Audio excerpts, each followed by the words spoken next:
My favorite creative lens out there. It has to be, I'm gonna tell you in a second.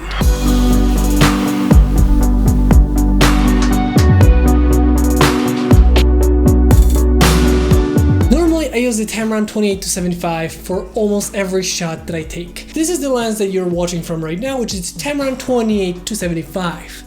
But because it's so versatile, I end up using it for 90% of the time and it looks really good.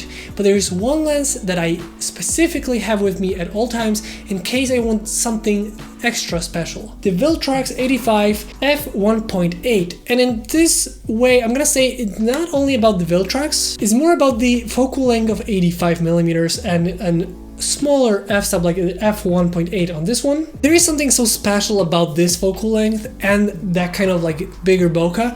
For both photos and videos, it just looks so amazing. So ever since I had the Viltrox 85mm, this was my go-to lens for, you know, those creative, extra cool looking shots that are just like so dreamy and so beautiful. The bokeh is so nice, especially on this Viltrox. It just looks so nice. And also just overall, like the way the 85mm look on the person or the subject you're taking photos or videos of, I feel like those shots that were filmed with this lens, or the shots or the photos and everything that was taken with this lens, they always end up being the highlights of that day. Like they really stand out compared to everything else. So for example, the Tamron is just a workhorse for everything that I need when creating travel films. But those extra, you know, setup places where I can really, you know, take advantage of just changing the lenses really quickly, that's where this lens really shines. And yes, this is not gonna be for everything. You cannot really do the best close-up compared to like the Tamron, which is crazy close-up capabilities for a zoom lens and is pretty much good for everything, but this just has an extra special when you can use that 85mm for portraits, for close-ups in a way that works with this. You have to have that extra look in your photos and videos.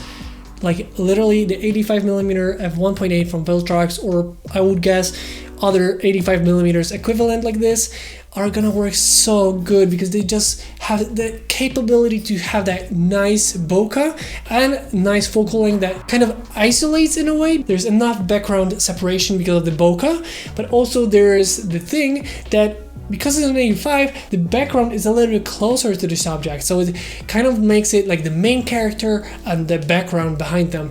It just looks so good, and I love this lens for those special occasions. So this is definitely one of my favorite lenses in terms of creative looks. And while this doesn't get as much use as something like the Tamron that I use almost all the time, I still really value having this with me to make those special extra occasions even better when traveling. If you have any chances to test one out or renting one, definitely do, and you will find that it's really nice for those special photos and videos that look so good. And that is gonna be the end of today's video. I hope you guys enjoyed this video. If you did, don't forget to like, comment, and subscribe. I hope you guys enjoyed this video once again, and I'll see you next time.